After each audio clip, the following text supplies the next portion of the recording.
If you have a Bible, why don't you grab it and turn to the book of Psalms, chapter 13. So here's what I'd like to do over the next few weeks is I'd like to highlight a ministry that we have and that we have uh, been going for 5 years, I think.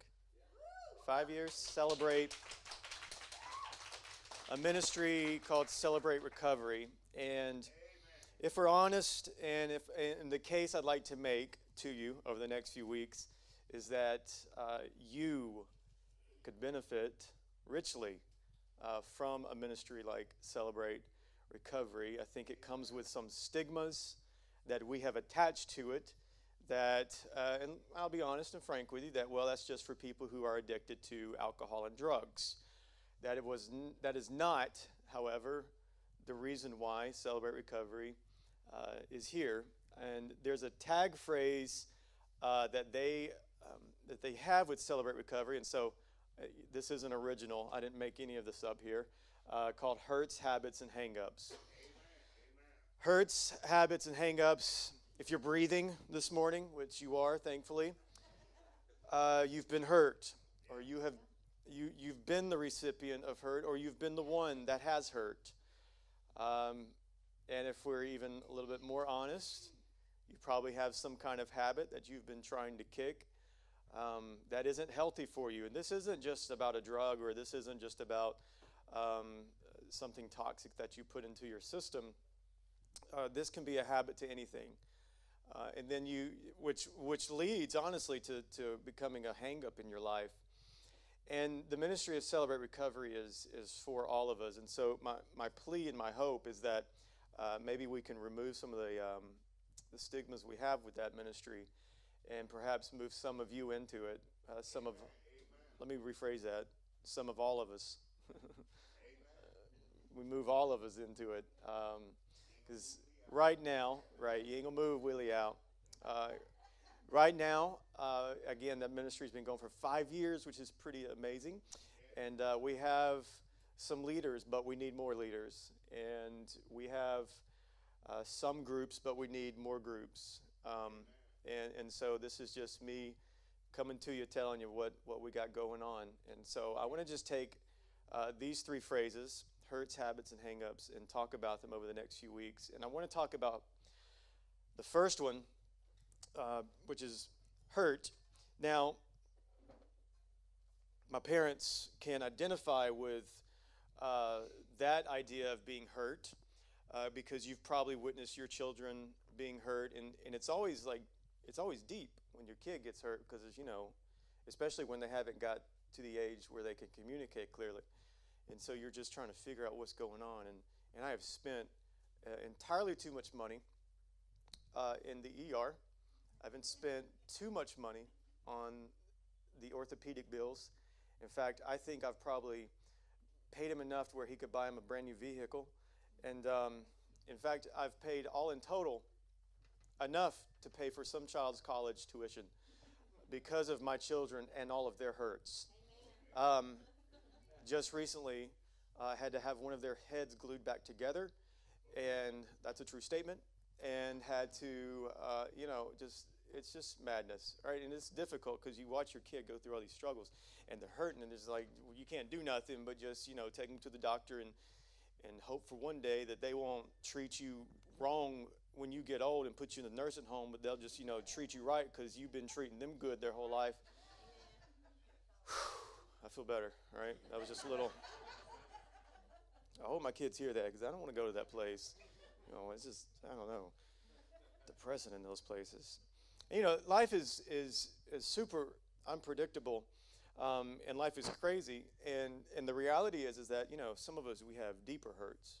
We have hurts that were from a marriage that was just broken and busted, and maybe you are in a broken marriage or a broken relationship. Maybe you've been, you're probably wondering, was I supposed to be this old and still single? And so some of you have a lot of hurts, and I don't want to make light of any of those. And I just want to say today's for you. This is Psalm 13 gives us an extraordinary view and very complex very complex in David's questioning of God that I hope will allow us to find some freedom from hurts and at least to move us to a point of healing. And maybe healing for you because maybe you're hurt because of a death or something. Maybe healing for you just seems like it's just millions of miles away. Maybe we could just at least take the first step in what David takes, and maybe not even healing, but I believe God wants to heal you, but maybe the first step for you is just to be able to trust God again, even in the midst of your hurt. That trust that God's got this. Trust that God is going to take care of you. Trust that God, He's not going to abandon you, and He's not going to forsake you. And so David begins to ask some pretty complex questions. He questions God, and where are you? How long is this going to last? And then David kind of goes into this resolve of, I'm going to trust in the Lord. I call this David's bipolar prayer. Because if you read some of the prayers that David has, you'll find David, and some of the even scholars would believe that David may have even had some mental issues going on, because in one drop of the hat, he's saying, God, do you even care about me? Are you existing? Like, do you love me? And like the next sentence, doesn't even wait a paragraph. He's like, oh, but you are my strong, mighty arm. I mean, anybody else think that's crazy? I don't even pray like that. I at least wait a day. I'm like, God, where are you? And then maybe like a day or two, I'm like, there you are, God. David's like just dropping the hat, just really kind of crazy with his prayer life. And if we're honest, that's going to bring a lot of help and hope to us in our hurts this morning. So Psalms chapter 13. And I'm just going to read the whole chapter. It's not long at all. It's just 6 verses. It says this: How long, Lord, will you forget me forever? How long will you hide your face from me? How long will I store up anxious concerns within me, agony in my mind every day? How long will my enemy dominate me? Consider me and answer, Lord my God. Restore brightness to my eyes, otherwise I'll sleep in death. My enemy will say, I have triumphed, I have triumphed over him, and my foes will rejoice because I'm shaken. But I have trusted. Here's where that switch goes really quick. I've trusted in your faithful love. My heart will rejoice in your deliverance, and I will sing to the Lord because he's treated me generously. Now, as we look at this psalm, there are just 2 observations that I want to make in the first 4 verses that David gives us, and I think can help us in our dealings with being hurt. The first observation is that pain and being hurt is a very real thing, and it can last an extremely long time. Some of you are like, I thought I was going to be encouraged by this message. All right, the encouragement will come later. But the reality is David is painting a very realistic picture to us, that the first observation is that pain is real and pain can last a long time. And then the other thing that I want to point out to you about being hurt is that the pain that comes from the hurt in this life will drive you in a direction. It'll drive you in a direction. I want to look at the first part because it comes from this first verse that being hurt can last a long time, and being hurt is a very real thing in the lives of every person.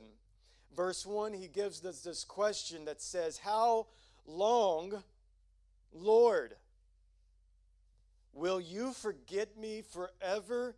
How long will you hide your face from me? My boy King David is in extreme pain here. I mean, he's not saying, God, you're going to leave me for a day. And he just throws it out there with this prayer that he gives to God. God, you're going to leave me out here forever. I mean, this is a real prayer. This is a real emotion that David gives us. And I think that what this does is it frees us in our prayer life to God. That God wasn't scared of David asking him, where are you at, God? God wasn't scared, and God wasn't ready to pour out his wrath on David by David asking this very real question, God, where are you? David went all Miranda style on God. Hey, back here. I need your attention right here, God.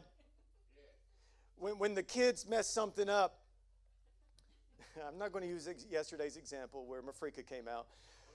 But when she has an alternative ego, her name is Mafrika. You don't want to meet Mafrika. We're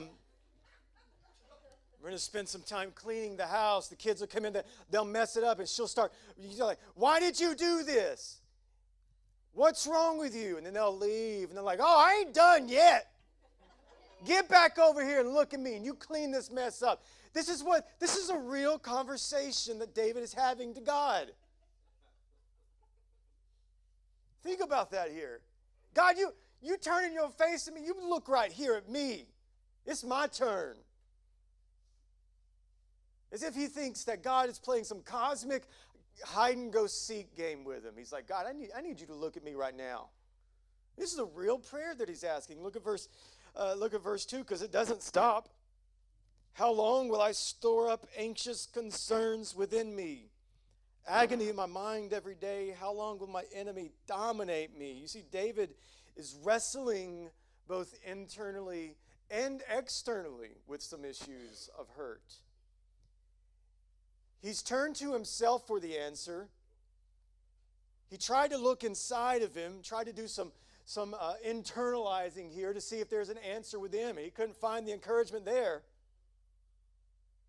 In fact, what he began to do here is begin to compartmentalize all of the hurts that he has, and he finds that doesn't work either. Now I'm going to talk to my men folk here because we are really good at compartmentalizing things. And we think we're just doing the world a justice by doing that. Well, I'm just going to keep to myself. I'm going to just pretend it didn't happen. I'm just going to, just kind of keep on going and act like things aren't going bad. And I'll just kind of internalize everything and see how I can just, inside of me, find my own answer. But I have found that the more you compartmentalize, the more things will inside of you begin to... It's like a volcano, like all the pressure and the pressure and the pressure builds and builds and builds. And then suddenly this big eruption goes off. And I know this happens because I've done this. Compartmentalize so much to where it just builds this pressure and just builds all this tension inside of me. And then what do? I just lash out on everyone that's around me. They've found that, hey, that didn't work either. Not only does he have this enemy within that could not resolve his soul, he's got some haters on the outside. I remember David's a king. So you got to know, man, there's so many haters out there hating on David. I mean, he's got these enemies that want him dead. Now, I know we got some enemies, and I know you probably got some enemies, and I don't know, maybe, this is kind of a little crazy church here. You probably want some that want you dead, but that, I don't know yet. But, I mean, this brother, they're literally after him. I mean, they got a bounty guy looking for this cat here. I mean, he's a king. They want him dethroned. So he's got these enemies all around him, and David realizes this. He's like, God, do you even care? How long are you going to allow these people, these haters, to continue to hate me? So he's wrecked in some of the most intimate areas on the inside and also on the outside. And he's asking the question, God, how long? You've ever asked that question before? Hello? How long? God, my time clock isn't going well here. How long, God, have you forsaken me? And he continues. I mean, my poor David needs a hug at this point. So he shows that pain is real and pain can last an extremely long time. And here's the other thing about what hurt brings, is that hurt in life, it drives us to something. Watch this. Consider me and answer me, Lord my God. Restore brightness to my eyes, otherwise I will sleep in death. My enemy will say, I have been victorious or triumphed over him. And my foes will rejoice because I'm shaken. When you've been in pain and you've been in hurt, let me ask you this question. Where do you go? Where do you go in your hurt? Where do you go in your hurt? Because you'll go in two different places. Listen now, listen. You'll go in two different places. You'll go either to somewhere that will cause you to sin, to try to cover up the hurt, and so you'll try to self-medicate, or you'll go to the Isle of Loneliness. David is going somewhere here. And David is trying to point to is that David is going to the Lord. David is going to him in an honest prayer. When you're hurt, listen, we've seen this. Going to the things that self-medicate you leads to the habits and leads to the hang-ups. And so here is David wanting us to see, I'm going to the Lord. And notice how he goes to the Lord, because this is very non-traditional in how he goes to the Lord.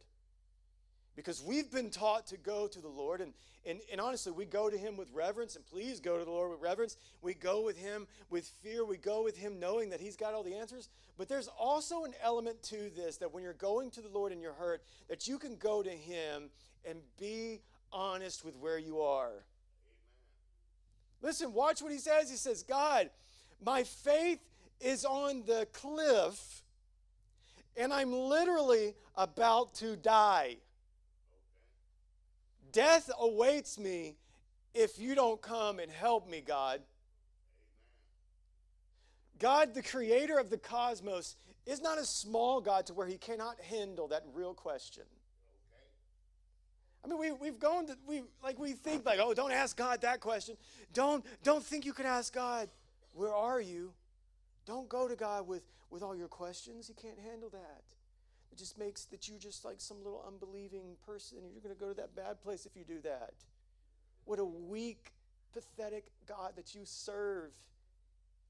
If you don't think you can go to him by being honest with where you are. Pain and hurt will drive you somewhere. But my fear is that most of the time, pain and hurt drives us to self-medicate and drives us to a place that's very dark. And so David is trying to point to us here in this text. I've got to go before the Lord. So what does he do? He takes his complaints to God. Now, I know that's contrary to what we do, because we like to take our complaints and we like to lash out on the people around us. Amen? But notice what David is doing here. He's taking his complaints to the Lord. Verse 5, but I have trusted your faithful love. My heart will rejoice in your deliverance. I will sing to the Lord because he has treated me generously. How can we move from being in our hurt to just simply trusting the Lord? David gives us this answer right here. But I've trusted in your faithful love. Listen to this. God's love never changes. This word faithful here is drawing us back to his covenantal love for us. A covenant and a promise that God made to David. That David, through the Davidic covenant, I'll make through your line, David, I'll set up a kingdom that does not end. Through you, David, you will die one day, but one day there will be a king that will reign forever. And so David here, when he's talking about, but your faithful covenantal love, it's almost as if he's having to remind himself of how faithful God has been to him. Sometimes you just got to go to your soul and remind your soul about how faithful God has been. Because it doesn't seem like God may be faithful right now, but you just got to remind yourself of God's unchanging, God's faithful love for you. He's been faithful to you before. Why would he stop? You know how I can move from being hurt to this level where I trust God? It's because I know that his love never fails, and I know that he is faithful. That's how I can do this. Not in my own doing, not in my faithfulness, because I can tell you I'm unfaithful to the Lord many times. But God, I have to remind my soul how faithful He's been. Remind my soul of how faithful God has been. So he points to us that God's love is his covenantal, his faithful love. And then look what he says, that God's salvation is sure. David wanted to know that God was there. And this thing about salvation is that it guarantees that God's always right there. Even though the haters are there, even though the situation was dire, even though David is in this level of, I'm going to probably die if God, you don't move. He's reminding himself of God's salvation and how sure it is that God will be there with him, even in the darkest parts of night. And then this other thing, that God's grace knows no boundaries. It knows no limits. Like we sang that song this morning. It was so beautiful. That His grace knows no limits. Now, depending on what version that you're reading, in verse 6, we'll either say, I will sing because He has dealt bountifully with me, or because He has treated me generously. Now, I'm not sure what just happened to the microphone, but I'm not sure which one you have right there. So He has dealt and treated me with generosity. In other words, that God has rewarded him or compensated to David something that he has not earned. So God has given him something that David did not even deserve. And do you know what that is? His grace. Here is an image of grace. Before grace was even an idea, in David's prayer, he's giving us this idea of grace. He is talking about how God has dealt bountifully to him. Now, I don't know what's going on with this microphone. Am I changing mics? Just get me another microphone, Daniel.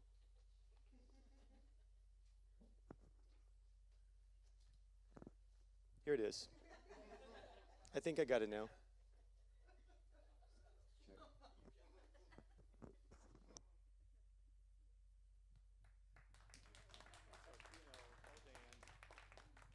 He's good for something. I think we'll keep him. He's a keeper. Grace. So God has rewarded and compensated David with something that he didn't deserve. Think about that. David's asking God, where are you? And David says grace. And God says grace. David is shaking his fist in the air, and you know what God says? Grace. How long, O Lord? And God says, my grace. You know how you can move from being hurt to just at that level of trusting God again? Because His grace. Amen. How long, O Lord? Is it going to be forever? Here's the answer. I don't know. But His grace will sustain you. How long will you go through your trial? How long will you go through your situation? I don't know. But God will give you the grace to go through it. How long, David says? I'm on the verge of dying. God says grace. This question David poses reminds me of how long, O Lord? Of the late, great Dr. Martin Luther King Jr. in his speech in Montgomery, Alabama in 1965. And he asked the question in the face of racial injustice. He asked that same question. He says, how long, O Lord? Martin Luther King Jr., he says, how long? Not long, because a lie can't live forever. He says, how long? Not long, because you'll reap what you sow. How long, he says, not long, because the arm of the universe is long, and it bends towards justice. Martin Luther King says, he goes on, he says, how long? Not long, because mine eyes have seen the coming of the glory of the Lord, trampling out vintage of where the grapes of wrath are stored. He says that he has loosed the fateful lightning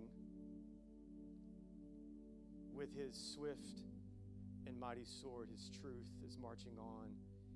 And I ask that same question, how long, O Lord? And I answer it the way Dr. Martin Luther King answered it, not long. How long will you hurt? Not long, because he who began a good work in you is faithful to complete it. How long? Not long, because I consider this present suffering not even compared to the eternal glory that awaits me, Paul says. How long? Not long, my friends. Because David would later say, I've never seen the righteous forsaken. How long? Not long. Because justice will roll down like waters and righteousness. How long? Not long. Because even though you may see death all around you, my Redeemer lives and he has conquered sin and death. So how long? Not long at all. So David asked this question, how long will I hurt God? And you may be asking that question, how long will I hurt God? Not long, because grace is there and grace is with us. When we do Celebrate Recovery every Thursday, we try to answer that question like, we're hurting here, and whether that be through you've been the recipient of hurt or you've caused the hurt, we answer that question. And so I want you to understand about that ministry that it's not just about you coming in there with some type of addiction or some type of hang-up that's keeping you from reaching the fulfilled life that God has for you. You've been hurt. You've experienced death in your life. You've experienced some kind of trauma in your life. And we answer that question, how long will you hurt? Not long, because of God's grace. How long are you going to be hurting? I don't know, but I know it's not going to be too long because of His grace. Some of you we've dealt with hurt, we've dealt with pain, we've dealt with injustices all around. I mean, turn on the news and there's hurt all around. Like I was sitting there watching the news this past week and I was watching all the people being interviewed from the tornadoes. And I found myself asking that question that David asked, God, how long? A 6-year-old, an 8-year-old, a 10-year-old, gone like that. And I asked the question that David asked, God, how long will this last? How long will this last? Not long, friends, because His grace. And not long, friends, because one day my God will return to us and for us, and we will reign in eternity with Him. And I don't know when that day is, but I know it's not long. Let me pray over us. Father, I thank you.